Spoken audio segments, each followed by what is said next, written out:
Olá para você que me assiste, tudo bem? Em primeiro lugar, curte esse vídeo e segue o nosso canal, gente. Eu sou o professor Bruno Baraldo. Eu tô aqui nesse vídeo para falar um pouquinho sobre a prova de matemática do vestibular da URGS de 2025. Essa prova faz 2 dias que aconteceu. Eu sei que muita gente ainda está naquele momento de ressaca pós-vestibular, que é aquela ressaca de não querer ver mais nada.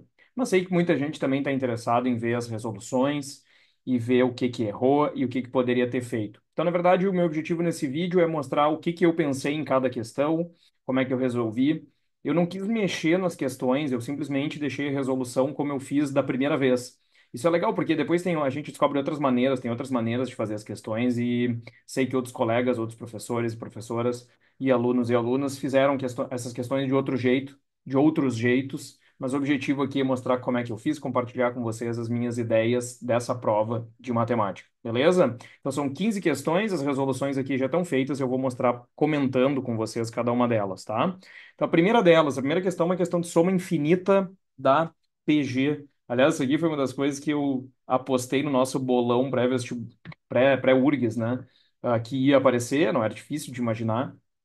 E apareceu mesmo, então basicamente ele pede para substituir esse A por 15, então tu tem 15 mais 15 quartos mais 15 sobre 16 e assim por diante infinitamente. Então aqui nós estamos falando de uma progressão geométrica, eu anotei os termos dela aqui. O primeiro termo dela é 15 e a razão é um quarto, certo? Então basicamente o que eu tinha que fazer era substituir na formulinha A1 sobre um menos a razão. Então, substituir o primeiro termo por 15, 1 menos um quarto aqui na parte de baixo dá 3 quartos. Copia a primeira, inverte a segunda, 4 terços vezes 15, o 15 dividido por 3 deu 5, vezes 4 é 20, que é o que está na letra A. Então, essa é a questão sobre soma infinita da PG. Pois, segunda questão, uma questão que costuma muita gente ter dificuldade, né? Aqui a resposta era apenas um. E por quê? Acho que a primeira era mais fácil, todo mundo sabe, verdadeiro, a soma de dois números naturais consecutivos é sempre um número ímpar. Um número qualquer, n mais o seu sucessor, que é n mais um, vai dar 2n mais um, como 2n é par, esse mais um vai ficar ímpar, tá? Aqui era tranquilo. Agora, por que que é falso que a soma de dois números irracionais é sempre um irracional? Bom, um exemplo bastante simples, gente, é pegar dois números irracionais opostos um ao outro, com sinal trocado. Então, se eu pegar o número irracional menos π e o número irracional mais π, são irracionais, porém menos π somado com mais π dá zero, zero é um número racional, então essa aqui é falsa.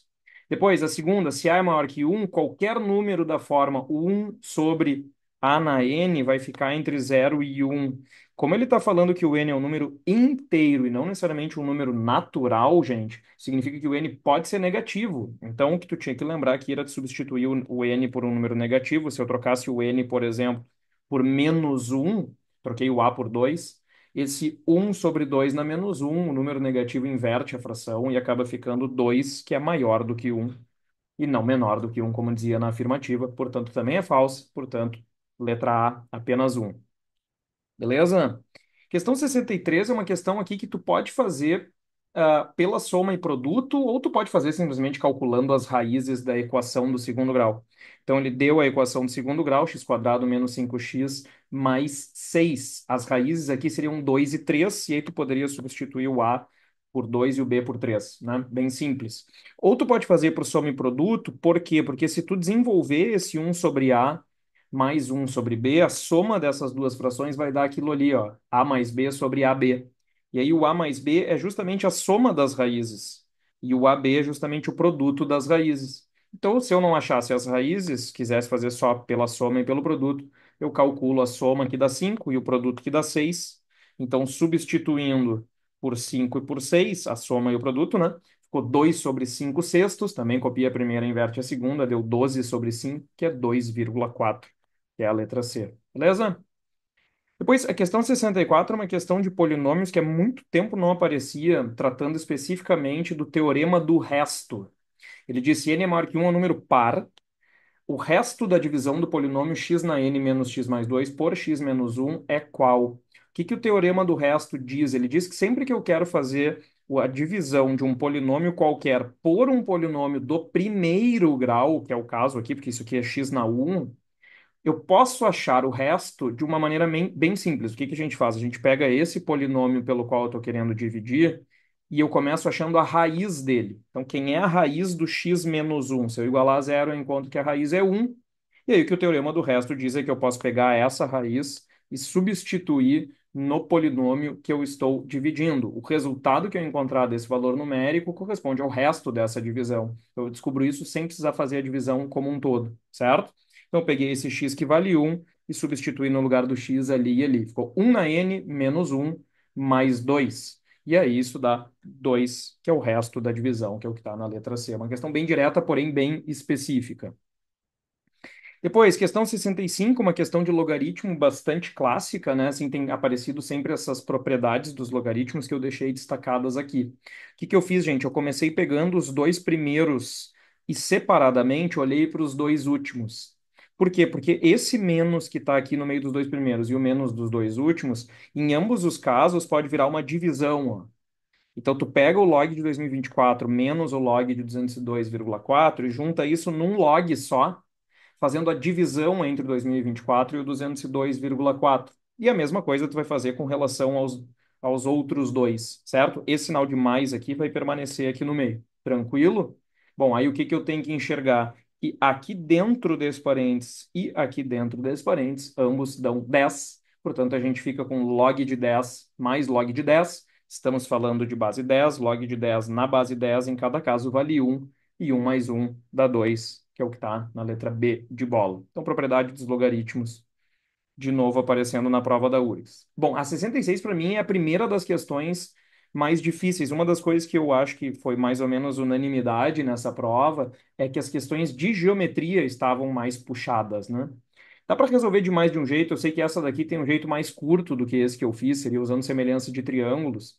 Mas como eu disse no início do vídeo, eu deixei a maneira como eu resolvi de primeira, quando eu fiz a questão ainda no sábado, assim que eu recebi a prova. O que que eu fiz aqui? Ele está perguntando a área do triângulo que está pintado, né?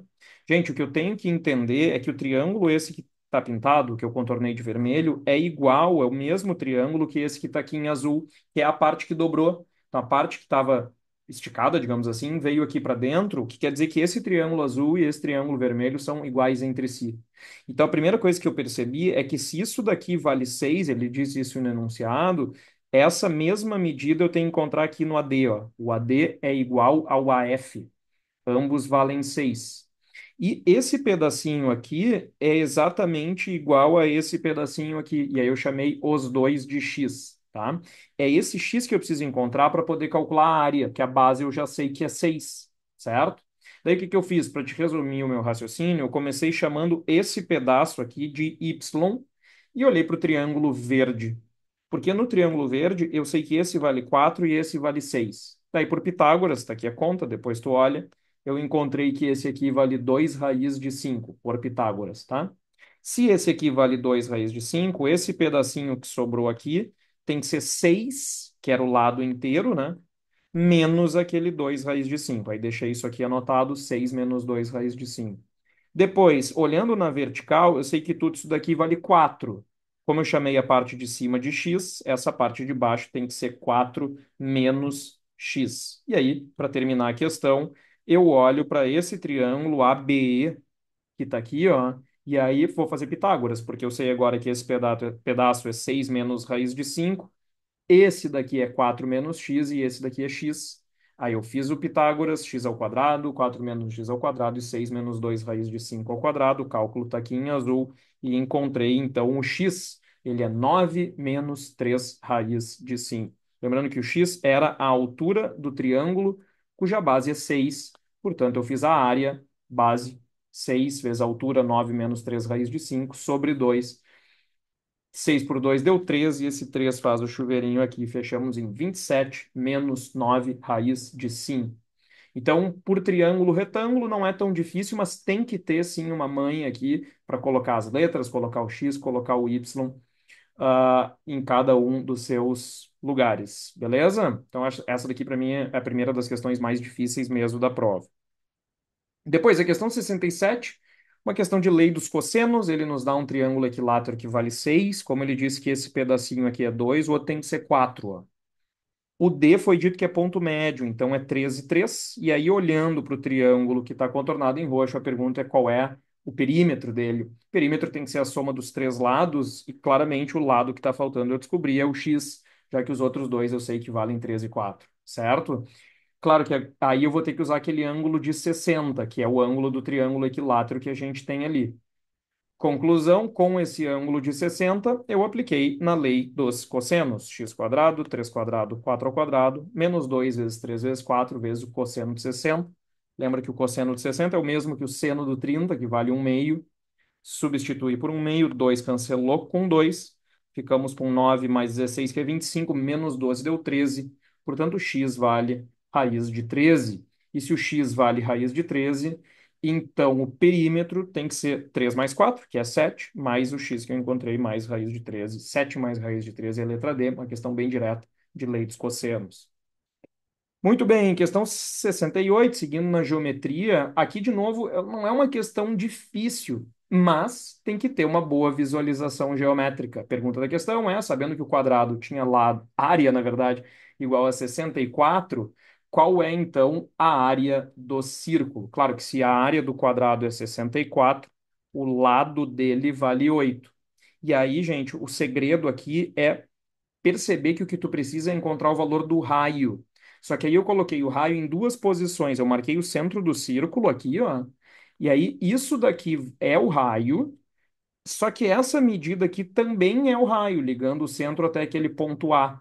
Por que que eu preciso ver isso? Porque aí eu montei esse triângulo retângulo em que esse cateto é 4, porque isso aqui é exatamente a metade do lado do quadrado, que é 8. A hipotenusa é o raio que eu quero descobrir, e o mais interessante é tu ver que esse cateto daqui é o lado do quadrado inteiro, que eu já sabia que vale 8 menos R aqui, que é aquela parte ali de cima. Então, isso aqui é 8 menos R, certo? E aí eu vou fazer o Pitágoras, R ao quadrado, igual a 8 menos R ao quadrado, mais 4 ao quadrado. Usei o produto notável, deu 64 menos 16R mais R quadrado, cancela R quadrado dos dois lados, o menos 16R fica positivo, 16R 64 com 16 é 80, 80 por 16 quer dizer que o raio é 5 e, portanto, a área é 25π, beleza? Aí chega a parte de geometria espacial. Essa daqui, para muita gente, talvez seja considerada a questão mais difícil da prova, principalmente por causa da visualização aqui, que não é tão fácil, né? O que que eu preciso enxergar, gente? Aqui a gente está falando de uma pirâmide, e essa pirâmide é uma pirâmide hexagonal regular de aresta 1.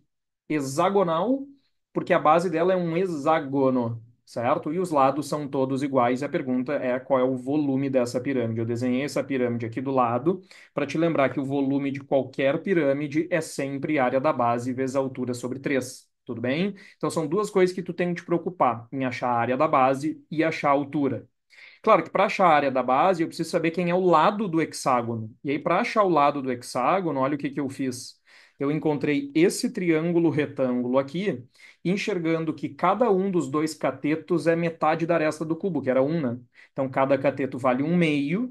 Se cada cateto vale 1/2, a hipotenusa, tu pode achar por Pitágoras, ou pensando na diagonal de um quadrado, eu pensei em 1/2 raiz de 2, que é raiz de 2 sobre 2. Então, isso daqui é a primeira coisa que eu preciso enxergar, que é o lado do hexágono.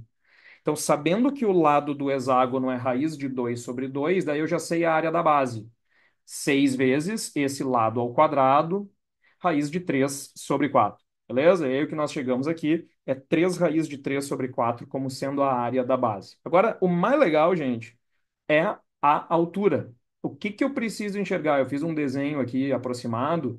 Preciso enxergar que a altura é a distância que vai desse vértice, que é o ponto F, até a metade, até o ponto central do hexágono, que é justamente o que está aparecendo aqui, ó, do ponto F até o ponto central do hexágono, que eu chamei de ponto S. Gente, o que que eu preciso enxergar na questão? Eu preciso enxergar que essa medida que vai de F até o ponto central aqui da base corresponde justamente à metade da diagonal do cubo. Então, tu tem que lembrar que a diagonal de um cubo é a aresta raiz de 3. Então, isso vai dar 1 raiz de 3, já que a aresta é 1, só que dividido por 2. Então, raiz de 3 sobre 2 é a altura dessa pirâmide. Eu já sabia a base, que era 3 raiz de 3 sobre 4. Então, deu área da base vezes a altura sobre 3. esse raiz de 3 com esse raiz de 3, eu simplifiquei com 3 de baixo, sobrou 3 oitavos, que é o que está na letra E. Beleza? Então, essa daqui é uma questão super bonitinha, que tem que ter uma ótima visualização geométrica. Depois, questão 70, também foi uma questão que eu escutei bastante gente achando um pouquinho mais difícil. O que acontece nesse caso? A URGS pegou uma questão que ele já tinha caído há muitos anos atrás, que é essa em que tu pega um quadrado e gira esse quadrado em torno da diagonal dele. E quando eu giro um quadrado em torno da diagonal dele, o que eu gero, gente, são dois cones. Eu dou origem a um sólido que parece uma espécie de peão, aqueles peões que a gente usava, que eu jogava quando eu era criança. Então, para eu calcular o volume desse sólido, eu preciso calcular o volume de um desses dois cones e multiplicar por dois, certo? Lembrando que o volume de um cone é a área da base vezes a altura sobre 3. Gente, o que que tu precisa enxergar? Que tanto o raio da base quanto a altura de um desses cones correspondem à metade da diagonal do quadrado. Então, o quadrado, como tinha lado A, o que que é a metade da diagonal? A diagonal é a raiz de 2. E, portanto, isso é a raiz de 2 sobre 2. Isso aqui também é a raiz de 2 sobre 2. Então, o volume do sólido tem que ser duas vezes o volume do cone. Que é o volume do cone? Área da base, πr ao quadrado, π vezes a raiz de 2 sobre 2 ao quadrado, vezes a altura, que também é a raiz de 2 sobre 2, tudo isso sobre 3 ou vezes um terço, que é a mesma coisa, só para não ficar muito feio, esse sobre 3, certo? Aí tu calcula, nós chegamos em A ao cubo, vezes π, vezes raiz de 2 sobre 6, essa resposta horrorosa, que é o que está na letra B. Então, também é uma questão que talvez muita gente tenha tido mais dificuldade, envolve letras, envolve sólido de revolução, tem que ter uma boa visualização geométrica. Depois, finalmente, chegamos na parte de funções. É uma coisa que é muito comum, assim, que a gente bateu bastante nas nossas revisões, que são as funções modulares. Então, a questão me dá essa função aqui, que é a f de x, e depois me dá aquela função g de x e pergunta qual é a relação entre as duas. O que que eu tenho que perceber? Essa função do segundo desenho pode ser obtida a partir daquela que está no primeiro desenho, como eu pego o gráfico dessa que está no primeiro desenho, que por sinal é a função modular mais famosa de todas, que é a função y igual a x. Eu pego esse gráfico, aí eu teria que fazer duas coisas, módulo de x, perdão, aí eu teria que fazer duas coisas. Primeiro, inverter. Então vai ter que virar para baixo. Como é que eu faço isso? Multiplicando por menos 1. Então, se eu tinha f de x, eu transformei em menos f de x, que é essa função que está aqui em verde. Lembra que o objetivo é chegar naquela lá que está no final, certo? Depois, tu percebe que esse gráfico verde vai ter que sofrer um alongamento. E esse alongamento, pelas alternativas, só pode ser uma multiplicação por 3. Poderia ser uma multiplicação por outro número, mas nem vou me preocupar com isso, porque eu já estou vendo que só tem essa possibilidade. Então, primeiro eu já tinha multiplicado por menos 1 para inverter. Agora, quando eu multiplico por 3, alonga e fica como está essa função aqui em vermelho. Então, essa daqui passou a ser menos 3f de x, certo? E aí já está muito parecido com o gráfico da função g. O que está faltando? Está faltando simplesmente ela subir 3 unidades. Portanto, resta aquilo que está na letra D. Percebam que eu já tinha eliminado as letras A, B e C, porque as letras A, B e C envolviam valores somados ou subtraídos no X, que faria com que o gráfico andasse para os lados. E não é para os lados que ele tem que andar, é para cima ou para baixo. Então são duas coisas: tem que inverter, aliás, três: inverter, alongar e depois subir, conforme o que está na letra D. Foi? Reta final, questão 72. Essa daqui, mais uma questão de geometria que me parece uma questão mais difícil. Ele pede para calcular a área do triângulo. Eu não sei, ainda não vi outras maneiras de resolver. Talvez tenha um jeito mais fácil, talvez alguém tenha tido uma ideia mais fácil que a minha. O que que eu fiz? Eu fiz por semelhança de triângulos. Então, eu contornei ali em verde, vocês estão vendo o triângulo maior. Esse triângulo é um triângulo retângulo, isso é importante de perceber, porque a hipotenusa dele corresponde ao diâmetro do círculo, então ele é um triângulo retângulo, e esse que está contornado aqui em roxo é outro triângulo retângulo que tem que ser semelhante ao verde. Por quê? Porque eles têm esse ângulo alfa aqui em comum. Então, o que que eu fiz, gente? Eu desenhei os dois triângulos separadamente e percebe que para calcular a área do triângulo, é o verde, né? Que ele queria a área do triângulo ABC. É, o triângulo grandão. Para calcular a área do triângulo grandão, eu comecei pegando, querendo descobrir o valor desse H aqui, porque eu já sei que a base, nessa posição, a base dele é o 20, que é o diâmetro. Aí eu preciso saber essa altura, tá? Para saber essa altura, o que que eu fiz? Eu peguei esse triângulo roxo, desenhei ele aqui separado, essa base é x, que é o que a questão me deu, esse H é o que eu quero descobrir. Como eu não sei esse terceiro valor, eu tive que dar um nome para ele, chamei ele de y, tá? E se eu olhar para o triângulo verde, eu tenho exatamente o mesmo y naquela posição e eu tenho esse 20. Então, a primeira coisa que eu fiz foi montar uma semelhança entre esses dois triângulos. Ó, eu marquei que x está para y, cateto menor com cateto menor, assim como y está para 20, hipotenusa com hipotenusa. Tá? X está para y está para 20, multiplica cruzado, e eu cheguei que y ao quadrado vale 20x. Tranquilo? Y ao quadrado vale 20x. Feito isso, aí eu peguei esse triângulo agora e montei o Pitágoras, ó. X quadrado mais h ao quadrado é igual a y ao quadrado, lembrando que eu quero saber o h. E aí, o que que faz aqui? Olha só que louco. Esse x quadrado, tu pode passar para o lado de lá. E aí, no lugar do y ao quadrado, tu troca justamente pelo 20x que tu encontrou na semelhança. Então, ficou que h ao quadrado é 20x, no lugar do y ao quadrado, menos x quadrado. E, portanto, o h é a raiz de 20x menos x ao quadrado. Essa é a altura. A base a gente já sabia que era 20. Então, a área ficou base 20 vezes raiz de 20x menos x quadrado sobre 2, que deu 10. Raiz de 20x menos x quadrado, que é o que está na letra C. Questão de geometria plana. Reta final, 73, a velha e boa questão do infográfico, né? Aqui acho que era uma questão mais tranquila. Eu comecei somando os valores, tanto na vela quanto no judô, quanto no atletismo. São 19 as medalhas da vela, depois são 24 as medalhas do judô, e são 19 também as medalhas do atletismo. E depois eu somei as de ouro, de prata e de bronze. Ó. Ouro é 8 mais 4 mais 5, que é 17. Prata é 3 mais 3 mais 3, que dá 9. E bronze são 17 mais 11, 28 mais 8, 36. Tá? Primeira coisa era isso. Aí as perguntas são todas verdadeiras. É verdade que o judô deu mais do que 20% do Brasil? Sim, porque o Brasil no total é 62, 10% é 6,2, 20% é o dobro, 12,4. Como o judô é 17, é mais do que 20%. É verdade que a vela é menos que 50% do que o Brasil? Sim, né? 19 é menos que 50% de 62. E depois também é verdade que o número de medalhas de prata corresponde justamente a 25% do número de medalhas de bronze, porque prata são 9, bronze são 36 e 9 de 36 é um quarto. Portanto, a resposta é a letra E. E aí tu chegou na última página da prova, 74, 75. A 74 é uma questão de combinatória e a 75 é uma questão de probabilidade.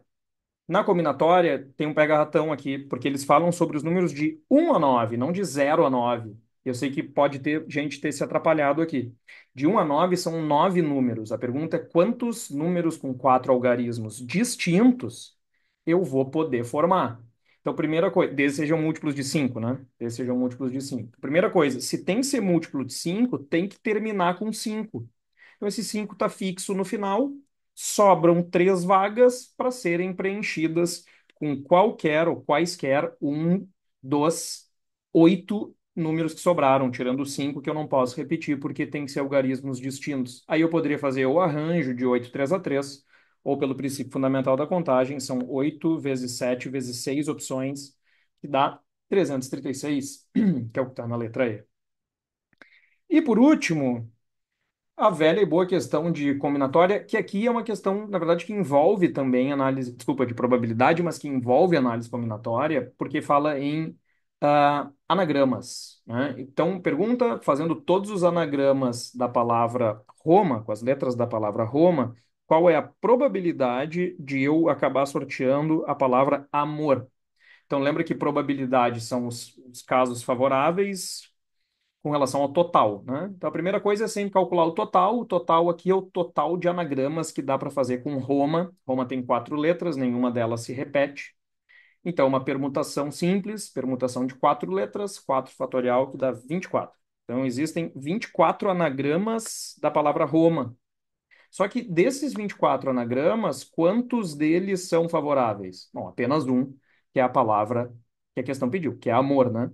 Então a probabilidade é um caso de 24, fazendo essa divisão dá 0,041, que em porcentagem corresponde a 4,1%. Portanto, é uma probabilidade menor do que 5%, que é o que está na letra A. Então, essa foi a prova de 2025, gente. Se vocês têm outras ideias, outras sugestões, comentem aqui embaixo, digam o que que vocês acharam, se vocês acharam fácil, se vocês acharam difícil, o que que vocês sentiram de mais dificuldade. Espero que vocês tenham gostado do vídeo. Nos vemos por aí. Valeu? Tchau, tchau.